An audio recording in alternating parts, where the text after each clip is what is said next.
주님과 같이 내 마음 만지는 분은 없네. 오랜 세월 찾아 난 알았네. 내겐 주밖에 없네. 주 자비 강같이 흐르고 주 손길 치료하네. 고통받는 자녀 품으시니 주밖에 없네. 주님과 같이 내 마음 만지는 분은 없네. 오랜 세월 찾아 난 알았네. 내게 주밖에 없네. 오랜 세월 찾아 난 알았네. 내게 주밖에 없네.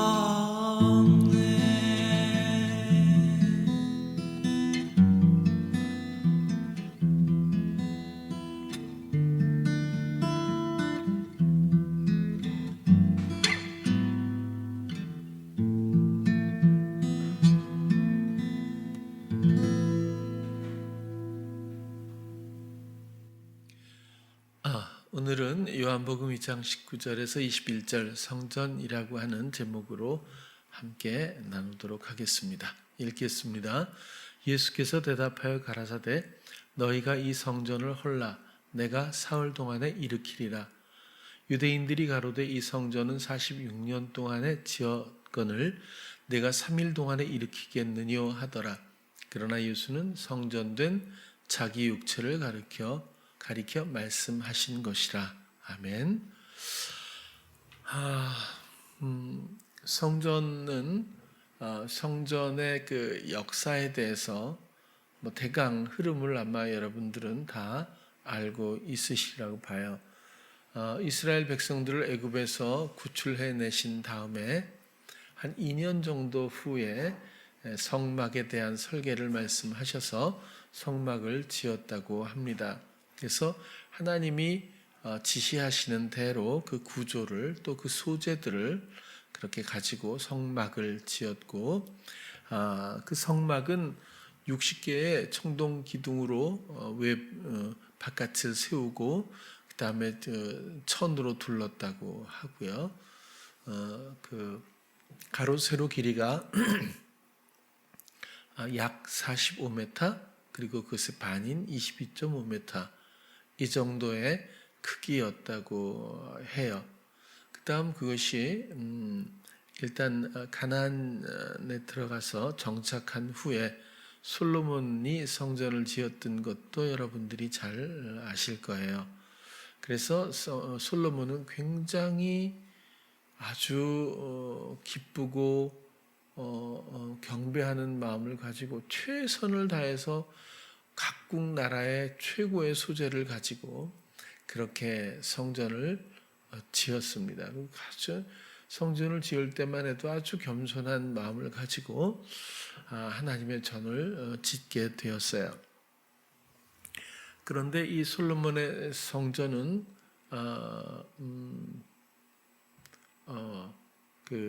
아시는 것처럼 바벨론에게 멸망되고 다 부서지게 됩니다. 그래서 그 성전을 솔로몬 성전을 부시는 것에 그치지 않고 그 안에 있던 기둥들, 그 다음에 기물들, 잔 할 것 없이 모든 것들을 전부 가지고 가버리죠. 그리고 그렇게 해서 유다가 멸망하고 성전도 파괴됩니다.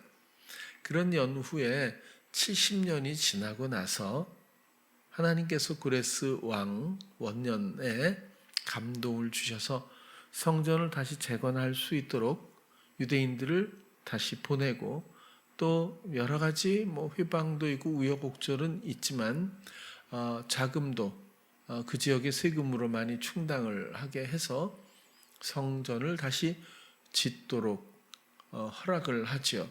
그래서 좀 많이 궁핍한 가운데 열악한 환경에서 여러 가지 어려움도 있었음에도 불구하고 성전을 소박하게나마 다시 세우기 시작합니다. 그것이 수룹바벨의 성전으로 보통 그렇게 기록되어 있죠. 그런 연후에 헤롯이 유대인의 왕으로 와선 그 유대인이 아닌 헤롯 자기의 어떤 입지를 위해서 유대인들의 환심을 사기 위해 성전을 짓기 시작했다고 해요. 솔로몬의 성전이 아마 7년인가 만에 완공을 했다고 기억이 되는데, 이 헤롯의 성전은 오늘 본문을 보니까 46년 동안 예수님이 계실 때, 기록으로는 아마 BC 20년 정도부터 지었는데 46년이면 그렇게 말하면 예수님 지금 26인가 이렇게 될 거예요. 근데 그거 오차가 좀 있어요. 오차가 좀 있어서 AD 1년이 예수님이 한 살이 아닐 거예요, 아마. 조금 3년 정도 오차가 있다고 하는데, 어쨌거나 46년이 됐어요. 근데 이것은 계속해서 지었다기보다 외곽이라든가 웬만한 구조들은 다 지었어요. 근데 세부적인 것을 계속 손을 대고 있었다는 그런 뜻이라고 보여지거든요. 헤롯의 이 성전은 굉장히 넓었습니다. 그러니까 이전의 솔로몬 성전에 비해서, 성막에 비해서 솔로몬 성전이 당연히 컸고요. 솔로몬 성전에 비해서 굉장히 넓혀서 없던 공간도 만들었어요. 그래서 문들도 많이 만들고, 들어가면 이방인의 뜰이라고 해서 넓은, 이방인들도 들어갈 수 있는 그런 거죠. 무슨 이렇게 아무튼 여인들 구획도 많이 나누고 아주 넓고, 그 다음에 비로소 성전이 안에 또 있어요. 그리고 북쪽으로는 로마 병사들이 이렇게 망루 같은 거 이렇게 기거할 수 있고, 또 이렇게 경비할 수 있는 그런 것도 지어놓기도 하고요. 아무튼 이 성전이 지금 이 대화 가운데 46년이 되었다고 하는데, 성경에서 보면 이 성전이 완공되는 시기가 AD 67년입니다. 그러면 한 80년도 훨씬 넘게 이것을 손을 대 갖다 이렇게 만들었다, 이렇게 보는 거죠. 어쨌든 그렇게 했던 헤롯의 그 성전도 AD 70년에 완공되고 3년 후에 로마의 티투스 장군에 의해서 또 전부 무너지게 되고, 간신히 남은 벽 하나가 지금 남아있는 통곡의 벽이라고 하지요. 그래서 완전히 그때 무너지고 말았다고 해요. 성막에서 출발해서 성전은 그렇게 유대인들에게 대단히 중요한 또 어떤 의미가 있고, 그렇게 역사를 갖고 흘러왔습니다. 근데 불현듯 예수님께서 지금 이 성전을 홀라, 지금까지도 46년 동안 이러고 있는 거고 앞으로도 지어야 될 이 성전을 홀라 내가 사흘 동안에 일으키리라.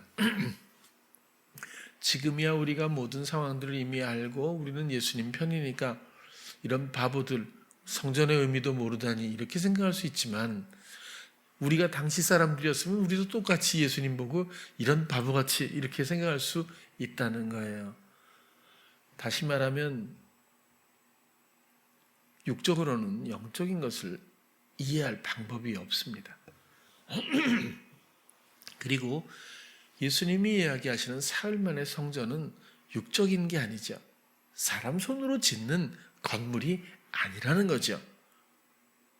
이것은 영적인 성전을 말하고, 예수님이 육체를 말한다 해서 이 몸 이게 성전이야 이러지 마시고요. 성전된 자기 육체, 성전된, 그렇다면 이 육체가 성전이 되었다는 뜻은 뭐죠?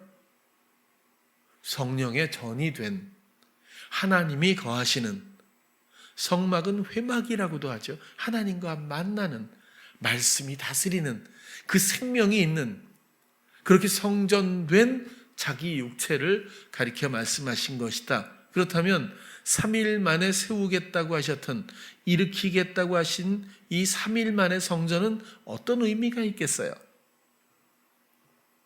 여기에는 십자가 대속에 피 흘려 죽으시는 죽음이 먼저 있고, 하나님의 권세로 그 죽었던 예수 그리스도로 새 생명을 부여해서 비로소 첫 번째 하나님의 생명으로 다시 세워서 어떤 회방도 없이 어떤 세상과 관계할 것도 없는 거룩한 그 본체로서 이제 다시 세상과 뭔가 연결고리를 가져야 될 만한 어떤 여지도 남기지 않은, 전혀 세상적 육체적 생명이 아닌 영적인 하나님의 영원한 생명으로서 거룩한 그 생명을 부여받아 하나님과의 화목과 사랑 가운데에서 온전히 그 다스림만을 받을 수 있는 새로운 생명의 육체, 그것이 성전이라는 의미로 지금 우리가 이해할 수 있다는 생각입니다.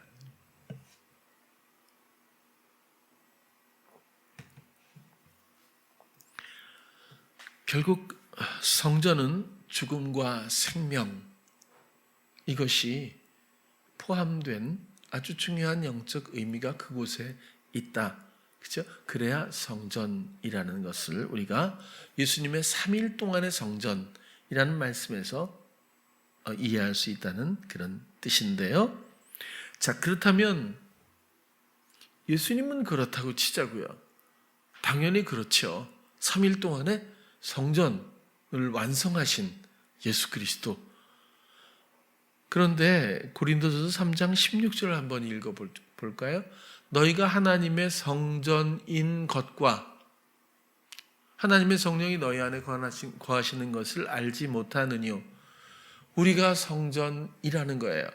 예수 그리스도가 성전 되시는 것만을 목적한 것이 아니라 성전된 그분으로 인하여 우리가 이제 성전되는 것이 최종 목적입니다. 그렇다면 우리가 성전이라면 우리도 동일하게 3일 만에 세워진 성전이어야 한다면, 성전된 우리 육체, 그렇다면 단순히 성령이 거하는 것만으로 그렇게 말하기보다는 오늘 3일 만에 세우신 성전이라는 의미로 투영해 본다면 죽음이 있고 생명이 있어야 합니다. 나의 죽음이 있어야 하고 하나님의 생명이 있어야 3일 만에 세워진 성전이다. 그런 말씀입니다. 하나님께서 성막을 설계하셨을 때 혹은 그 이후의 성전에도 반드시 첫 번째 단계가 번제단입니다. 피 흘림이 있고 죽임이 있는 곳이죠. 그 죽음에 그곳을 지나 그 다음엔 모두가 예수 그리스도의 피공로입니다. 사실은 그 번제단도 늘 말씀드리지만 우리의 실제적인 죽음이 아니라 우리의 이전 삶의 포기라고 하는 마음의 죽음과 그리스도의 실제적인 죽음이 그곳에 있고 모든 게 그리스도입니다. 그리고 성소에 들어가서도 모든 것이 전부 그리스도라고 말씀드렸어요. 그 그리스도에 힘입어 끝내 휘장을 찢듯 육체를 찢은 그 휘장을 지나 담대히 아버지께로 가는 것이 인생의 목적입니다. 그리고 그 아버지의 말씀이 담긴 그 상자를 언약궤 혹은 속죄소라고 말하죠. 그 위에 천사들이 그룹이 이렇게 날개로 가리고 있다고 하잖아요. 우리는 모두가 하나님께로 돌아가는 것뿐입니다. 돌아가지 못하는 사람도 있겠지만 하나님께로 돌아가야 합니다. 그리고 그것은 죽고 나서 어느 지역을 가는 것이 아니라 바로 우리 마음의 중심으로 돌아가야 하고, 말씀의 회복, 하나님을 만나는 곳이 내 마음이 되어야 하고, 회막처럼. 그리고 나의 죽음이 있어야 하고, 이전의 삶의 죽음, 그리고 하나님이 부여하는 그 말씀에 순종하는 믿음으로 이루어지는 새 생명이 우리에게 있어야 하고, 이 모든 것들은 오직 그리스도의 공로와 그리스도의 중보와 그리스도의 능력과 그분의 사심에 대한 우리의 동의와 순종으로 우리에게 펼쳐짐으로써 우리가 비로소 생명나무의 가지가 될 수 있다는 것, 이런 죽음과 이런 생명이 있어야 우리가 비로소 성전이라고 말할 수 있다는 것입니다. 이것이 바로 예수 그리스도가 말씀하신 사람의 손으로 지은 성전이 아니라 진정한 영적 성전, 3일 만에 세우신 성전, 그리고 예수 그리스도로 끝나는 것이 아니라 우리가 바로 하나님의 성전이라고 하는 것, 이런 흐름에 대해서 말씀을 드립니다.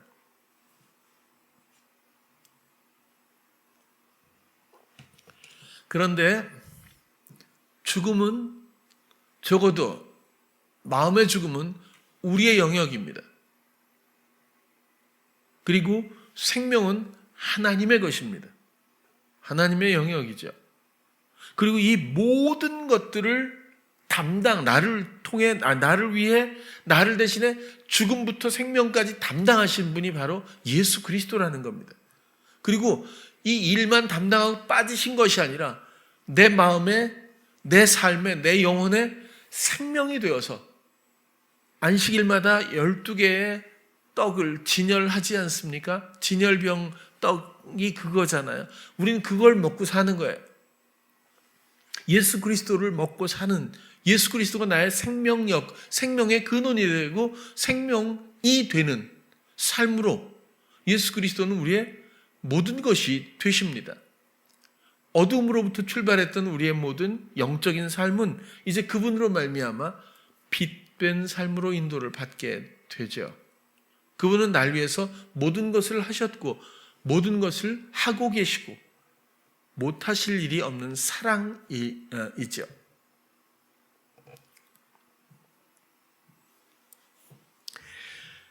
우리 죽음의 의미가 굉장히 중요하다고 봅니다. 이 마음의 죽음을 이해하지 못하면 우리가 끝내 성소에 들어가기가 힘들기 때문이에요. 번제단에 피 흘림이 없이 어찌 지성소로 들어갈 수 있겠습니까? 그런 것처럼 우리의 죽음이라고 하는 나의 영역에 대해서 우리가 진지하게 생각하고 해결해야 한다는 뜻입니다. 그 다음에 나의 죽음, 내 마음의 죽음이라는 것이 우리 삶에서 실질적으로 어떤 건지 우리가 살펴보지 않을 수가 없겠죠. 이것은 아브라함 때부터 시작된 일입니다. 그전에도 물론 의인들이 있었지만 아브라함에서부터 확실한 계약이 이루어진 거죠. 여러분, 이 성전이 어디입니까? 모리아산에 있습니다. 모리아산은 뭘 하던 데죠? 아브라함이 이삭을 바쳤던 곳입니다. 그것이 바로 성전터입니다. 그곳에 성전이 세워졌으니까요.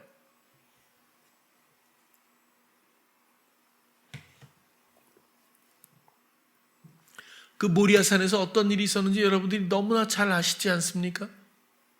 이삭을 죽이라는 명령 가운데서 결국 이삭을 죽이지 않으셨던 하나님이에요. 이삭을 받길 원하는 게 아니라는 거예요. 아브라함의 마음을 받길 원하는 거죠. 아브라함은 망설이지 않았어야 맞는 겁니다. 급하게 아브라함을 말렸어요. 그리고 기쁘게 말씀하셨잖아요. 이제야 내가 나를 경외하는 줄 내가 알았다. 그건 뭐죠? 그 마음을 확인했다는 뜻 아니겠습니까? 그 마음에는 어떤 것도 남겨있지 않았다는 거예요. 어떤 계산도, 어떤 상황에 대한 반응도, 어떤 기대도, 어떤 불안도, 그 어떤 것도 없이 오직 하나님과 아브라함의 관계만 있었다는 거예요. 오직 하나님을 믿는 믿음에 이 순금 같은 순결성이 그 마음에 확인되었다는 거예요. 그것이 믿음이죠. 모리아산은 그런 사건이 있었던 곳입니다. 지금 동일하게 우리가 하나님 앞에 확인되어야 할 것은 그것뿐입니다. 우리 마음에 무엇이 있습니까? 염려가 있습니까? 세상에 대한 기대가 있습니까? 내 시도에 대한 욕구가 있습니까? 아브라함의 후손이 아니죠. 그는 믿음이 없는 겁니다. 그는 모리아산에 설 기회가 없을 겁니다.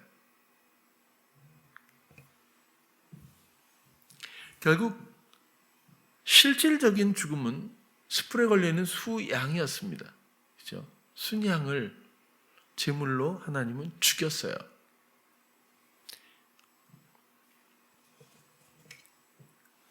하나님은 결국 아브라함의 마음의 죽음을 기뻐하셨다.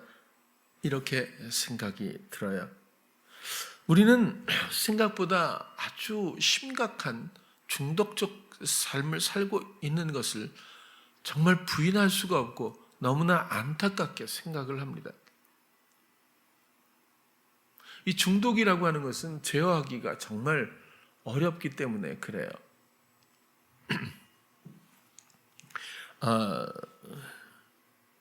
예를 쉽게 이해하기 위해서 예를 들 수밖에 없는데, 요즘에 제가 자주 얘기하는 이제 우민이라든지 공장에서 일을 합니다.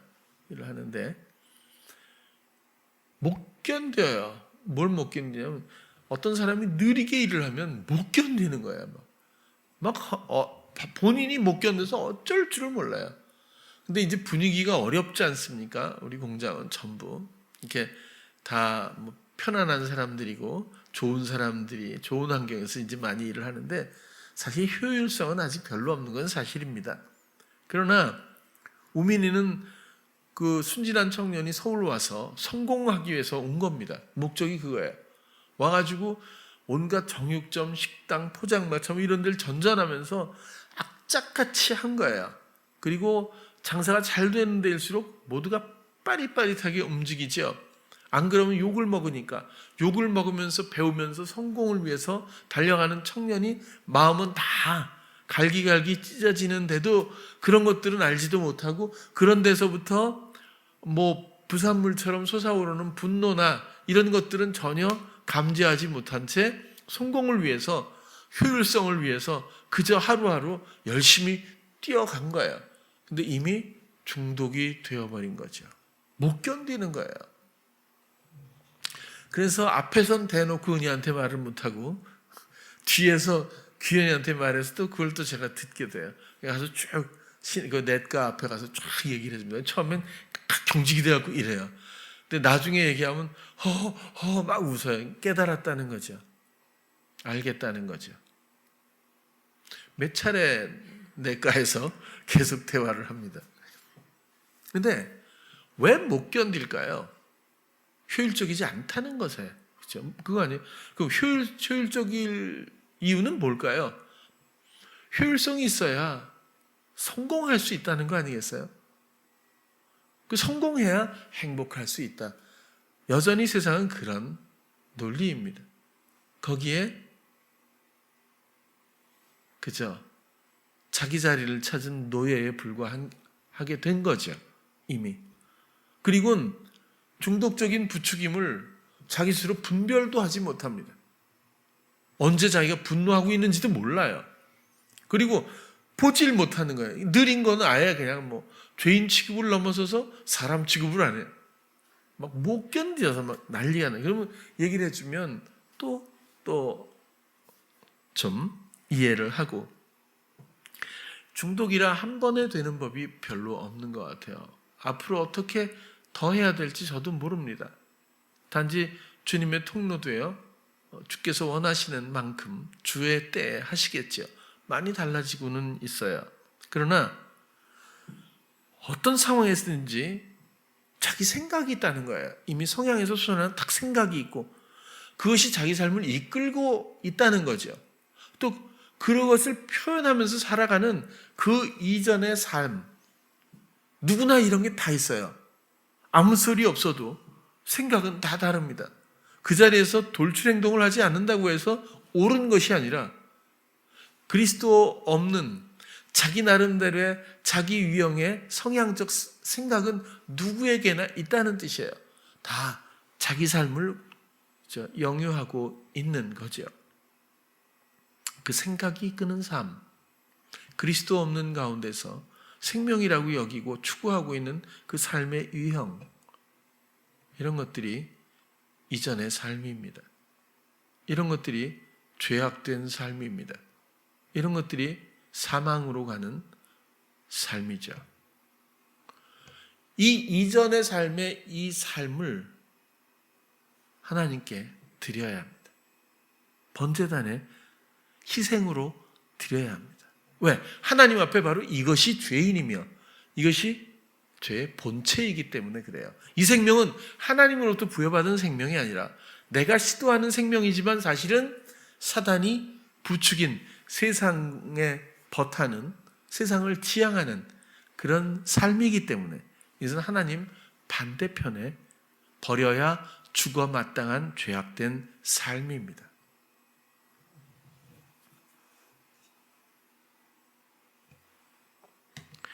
이 중독은 정말 너무 어려워요. 오늘도 아침 8시에 또 유진이랑 제가 언제든지 전화했더니 오더라고요. 그래서 또 통화를 했어요. 1시간 동안. 짧은 겁니다. 1시간이면. 1시간 동안 통화를 하고 그 다음에 또 문자가 또 나중에 또 왔더라고요. 그래서 얼른 또 나중에라도 답변을 해줬어요. 미가엘 출신이 수천 명일 텐데 벌써 30년 정도 되지 않았습니까? 그러니까 집사람이 관계하기 전에도 있었다고 하니까 30년도 넘었을 것 같아요. 근데 관계하고 섬기기 시작한 이후라도 한 28년 뭐 이렇게 이 정도로 생각이 드는데 얼마나 많은 학생들이 거쳐갔을까요? 왕성했을 때는 몇백 명도 됐다고 뭐 저도 그런 기억이 나요. 근데 그 중에서 유학 간 친구들도 참 많고 유학 갔던 친구들 중에서 그래도 친밀감이 있는 아이들도 많았어요. 근데 저한테 이렇게 찰싹 달라붙어서 전화하는 건 넌 네가 처음이다 그랬어요.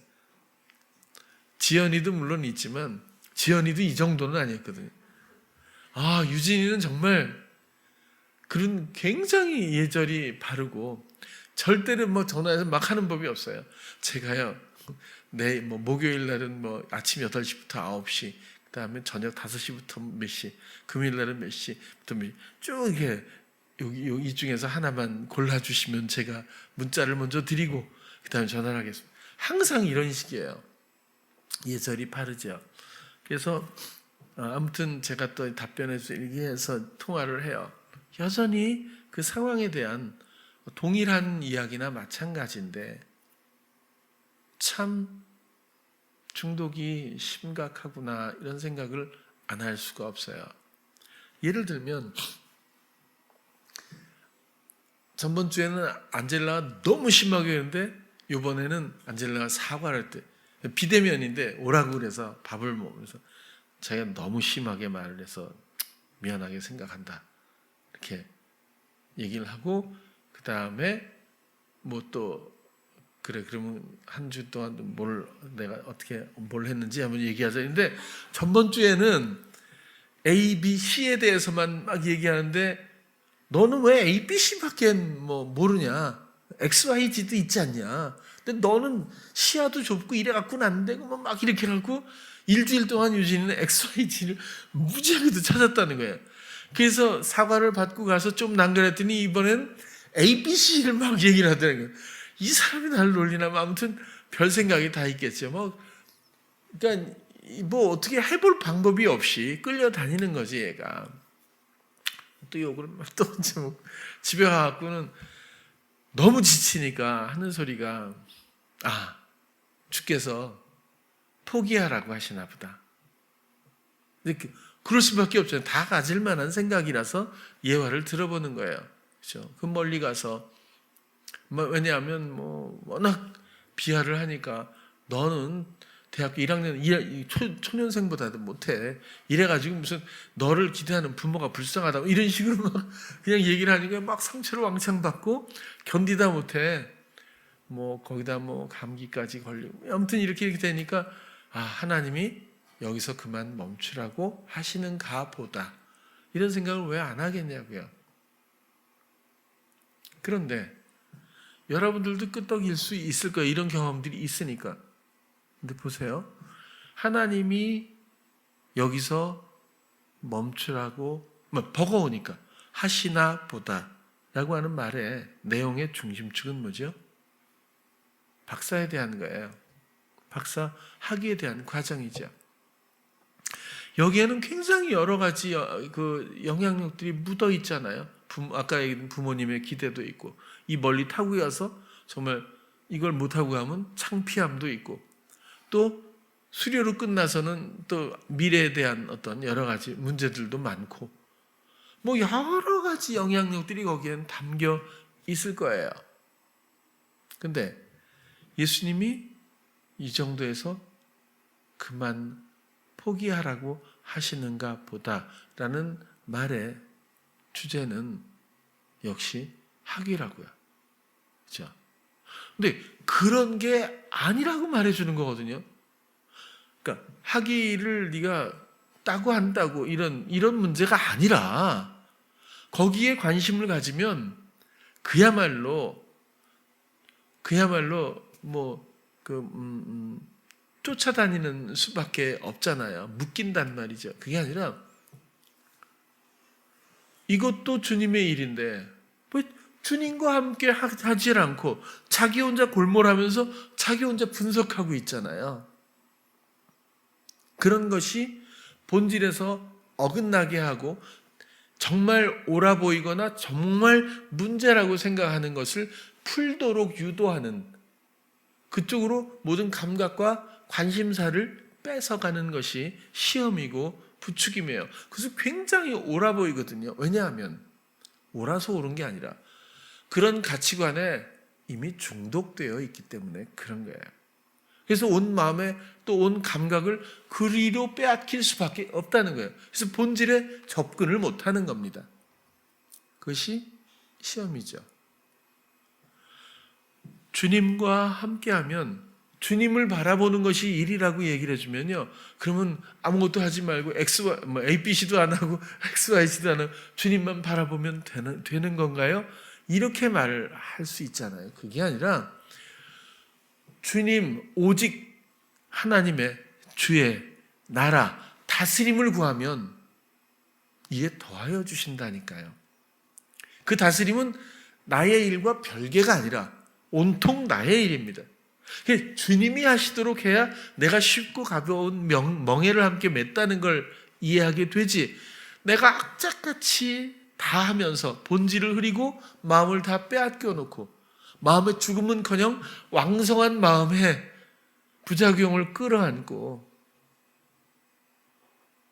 성전되지 못하고 사단의 이끌림에 이끌려서 중독된 삶에 이끌려가는 모습들이 보통 사람들의 모습이라고 보여지는 거죠.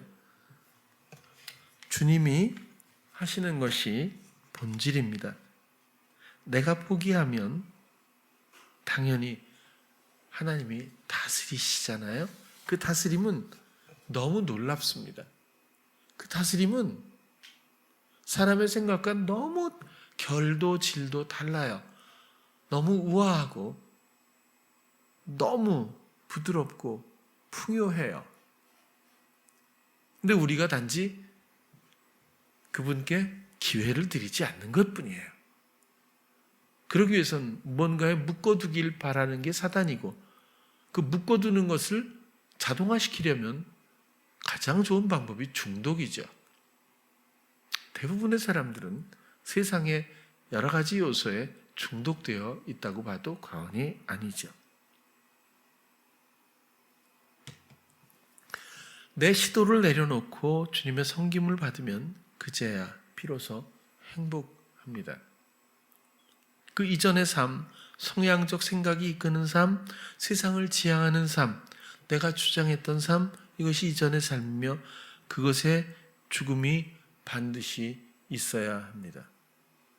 로마서 12장 1절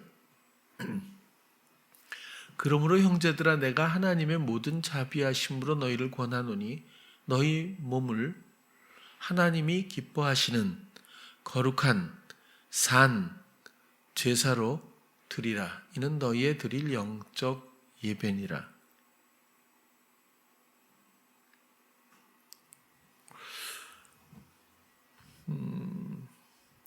예배를 아직도 우리는 형식을 예배라고 생각할 수 있다고 봐요. 그럼 예배가 형식입니까? 형식은 결코 본질이 될 수 없습니다. 결혼 예식이 결혼입니까? 결혼 생활과 결혼 예식은 전혀 다릅니다. 결혼 예식을 잘했다고 사랑이 깊어지고 행복합니까? 물론 결혼 예식을 좋은 데서 하려고 하고 정말 최상으로 하고 싶어 하는 사람들이 많이 있는 것 같아요. 그렇다고 보장되는 것이 있겠어요? 예식은 예식일 뿐이죠. 우리의 개념이 언제부터 이런 형식을 예배로 생각했는지는 잘 모르겠어요. 예수님 때도 이사야를 읽고 그저 말씀을 전하신 것 뿐이고요. 또 이것은 아마 루터 때부터 개혁 교회가 나타나고 개신교회가 있고 나서부터 여러 가지 절차를 거쳐서 아마 폼이 완성되지 않았을까요? 카톨릭에서 가지고 나오는 게 성례예요. 그래서 지금 성례를 안 하잖아요. 성만찬을. 카톨릭은 반드시 합니다. 루터는 이걸 원래 가지고 나왔어요. 예배는 이게 있어야 된다는 거예요. 기도, 찬송, 설교도 있어야 하고요. 봉헌이 있어야 합니다. 이 5가지가 예배의 기본 틀이라고 해서 그렇게 시작을 한 것으로 기억을 해요. 저도.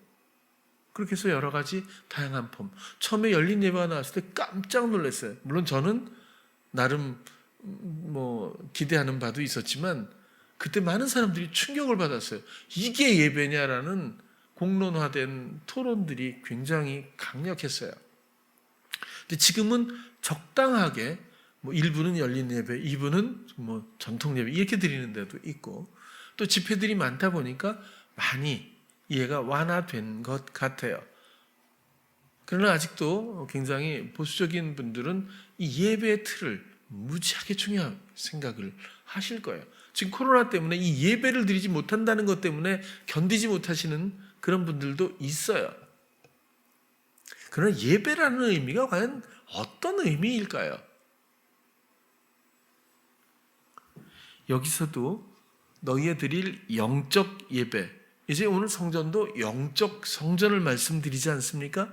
예배도 이런 형식이 아니라 진정한 영적 예배. 이 예배라고 하는 단어는요, 라트레이아라고 하는 단어래요. 라트레이아. 이것은 하나님의 사역이란 뜻입니다.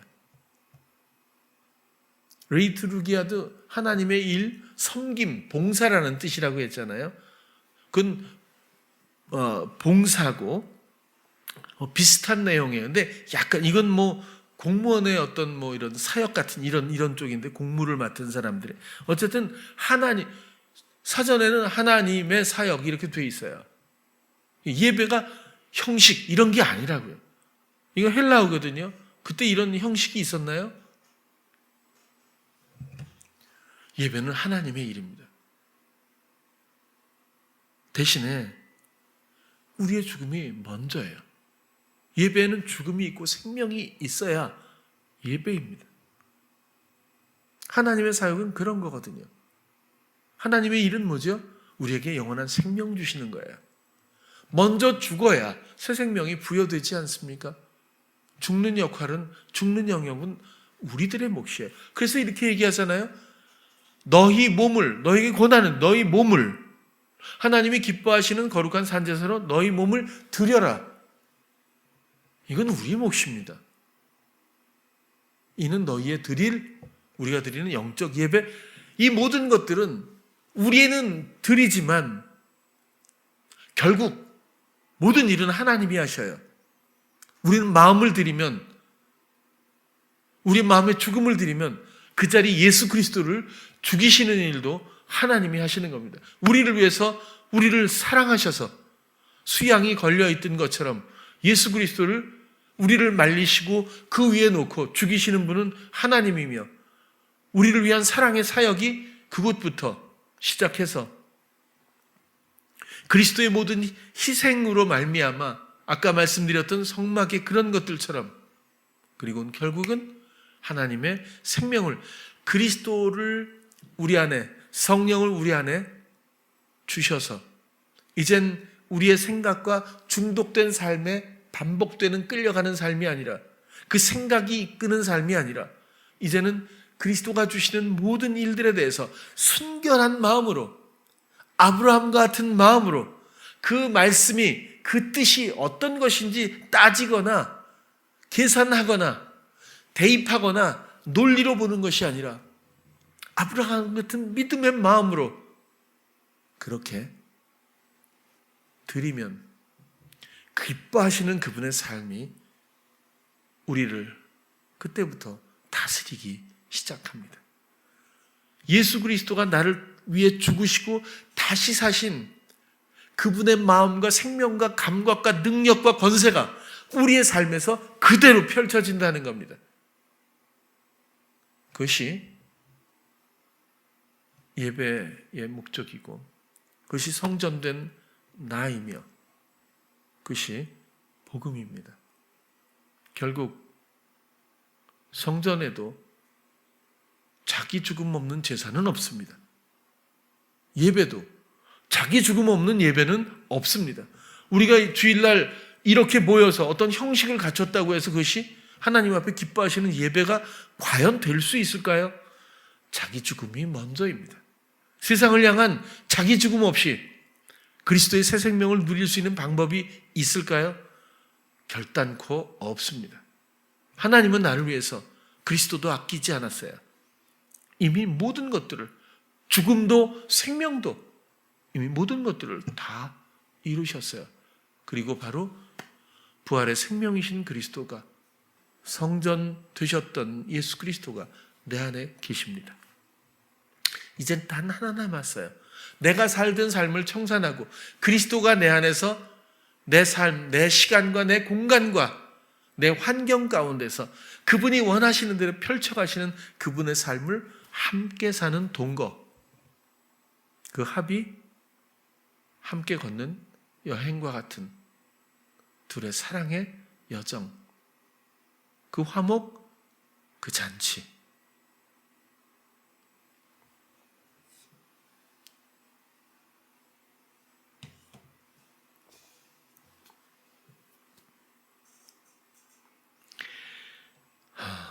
오늘은 이런 성전에 대해서 영적인 진정한 3일 만에 세우시겠다고 했던 성전의 의미에 대해서 나누면서 또 진정한 예배에 대해서도 이것이 과연 어떤 뜻일까라는 것을 함께 살펴보면서 아직도 미루고 있다면, 아직도 간과하고 있다면, 내 영혼을 세상에 아직도 방치하고 있다면, 아니면 내 마음에 계신 예수 그리스도께 내 마음조차 혹은 감각조차 드리지 못하고 있다면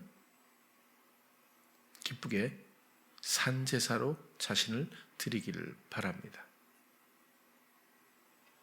그렇게 하면 기쁨의 하나님의 사역이 나를 통해 펼쳐지게 될 것입니다. 그 생명을 찬양하고 그 생명을 전할 수 있는 사랑하는 찬양교회 성도님들 되시기를 간절히 축원드립니다. 기도하겠습니다. 사랑의 주님, 오늘은 성전이라고 하는 제목을 가지고 함께 나누었습니다. 성막, 솔로몬의 성전, 수룹바벨, 헤롯으로 이어지는 성전. 그러나 사람이 지으신 전에 어찌 하나님이 계시겠습니까? 우리와 같은 우리 마음에 이미 성전 삼으신 그리스도, 우리가 성전되어 이제는 그리스도의 삶을 공유하며 하나님의 기쁨의 생명을 누리는 것 이해하고 하나님 앞에 감사하며 고백드립니다. 이전의 나의 삶을 내려놓게 하시옵소서. 나의 죽음이 있는 예배가 있길 원하고 나의 죽음을 이룬 진정한 영적 성전 되기를 원합니다. 하나님께서 나를 위해 일하셨던 모든 것들, 이루신 모든 일들이 나의 삶에서 명백하게 펼쳐질 수 있도록 우리를 세우시고 인도하여 주시옵소서. 예수님 이름으로 기도드렸습니다. 아멘. 찬우가 드디어 결혼을 한다고 합니다. 2021년 6월 5일 토요일 2시 30분에 판교에 있는 W스퀘어 L층 그레이스 홀 에서 결혼을 하게 되죠. 그래서 여러분들이 많이 가주셨으면 좋겠는데 100명까지래요. 아마 예식에는 별로 그렇게 카운트를 안 하는 것 같아요. 뒤에 서서 보기도 하고 그러니까. 근데 식당만큼은 딱 100명만 들어가게 된대요. 그래서 여러분들이 예식 전에 식사를 가서 하시든지 아니면 식사를 못하는 분들은 무슨 답례품이 또 있다고 하니까. 근데 우리가 식사나 답례품보다는 응원하기 위해서 축복하기 위해서 가는 거니까 꼭 가서 많이 중보해 주시기 바랍니다. 이제 험악한 세월의 시작이 되는 거죠. 큰 책임이거든요. 가정은 정말 큰 책임이 따르고 또 자녀가 이미 있거든요. 지금부터 말씀을 드려야 나중에 이제 또 이해가 수월하실 것 같아서 하나님께서 미리 생명을 주셨습니다. 그래서 이 자녀를 키우는 것도 굉장히 아주 좀 막대한 중차대한 책임이고 그런 거죠. 그래서 많이 또 응원도 하고 축복도 하고 그랬으면 좋을 것 같아요. 아내 되는 우리 자매도 우리 교회를 나오겠다고 그러더라고 해요. 다음 주쯤 한번 만나서 식사를 할 예정이고 잘 보고만 해서 자리 잡도록 여러분들이 친절하게 그렇죠? 그렇게 관심을 가졌으면 좋겠어요. 우리는 워낙 외부에서 성도들이 오지 않기 때문에 누가 왔는지 누가 오는지 보통 다른 교회 가면 막 붙들고 나갈 때 막 찾아가지고 악착같이 막 집은 어디냐 뭐 먹고 가라 그러고 뭐 이렇게 굉장히 그러잖아요. 부담스러울 만큼 우리 교회는 부담스러울 만큼 무관심해서 오히려 그게 좀 문제가 아닐까 싶어요. 여러분 오면 따뜻하게 예수님의 마음으로 꼭 그렇게 해주시고 혹시 식장에 가더라도 또 신부 대기실은 딱 빼고 찬우한테만 이렇게 하지 마시고 가서도 안녕하세요 찬양교회 이렇게 성도라고 하면서 말씀 많이 들었다고 축하합니다. 뭐 이렇게 좀 해주시면 그 자매의 마음도 많이 좀 편안해질 것 같아요. 그렇게 해주시길 바라고요. 그리고 요즘에 그 굉장히 아영이 많이 애쓰고 있어요. 아마 성전이 너무 아마 이쁘게 잘 될 것 같고요. 아마 매일 교회에 오고 싶어 하지 않을까라는 기대가 있는데 주께 또 묻고 인도를 받으면서 여러분들의 영적인 행복을 위해서 많이 애쓰고 있어요. 처음엔 성민이도 많이 애써줬고 또 회사 일 때문에 그렇지만 요즘엔 가게를 포기하고 아영이가 전격적으로 지금 현장에서 애써주고 있어요. 그 감사한 마음이고 또 여러분들도 기대하시고 또 응원해 주시고요. 6월 13일 두 번째 주일 왜냐하면 5일부터는 우리 찬우가 그만 장가를 가는 바람에 영상실을 맡아줄 음향실을 맡아줄 사람이 없어서 한 주 미뤄서 6월 13일부터 정식 예배를 그곳에서 드리고 그 다음에 실시간 송출이 아마 가능하게 되리라고 봅니다. 지금 생각으로는 찬양팀은 매주 출석을 해주셔야 할 거고 어른 성도님들은 매주 모시는 걸로 이렇게 생각을 한번 해보고 있어요. 그다음에 1선교에서 7선교회까지가 또 그다음 나머지 8선교에서부터 청년들까지가 두 팀으로 나눠서 격주로 출석할 수 있도록 당분간은 이제 백신이 이제 많이 들어와서 좀 잠잠해지지 않을까 기대하는데, 그때까지만이라도 교대로 이렇게 좀 두 팀으로 나눠서 출석할 수 있도록 20%라고 하니까 40명 미만이어야 하는 것 같아서 그렇게 생각하고 있어요. 다시 한번 다음 주에 광고를 드리도록 하겠습니다. 다음 주에 뵙겠습니다.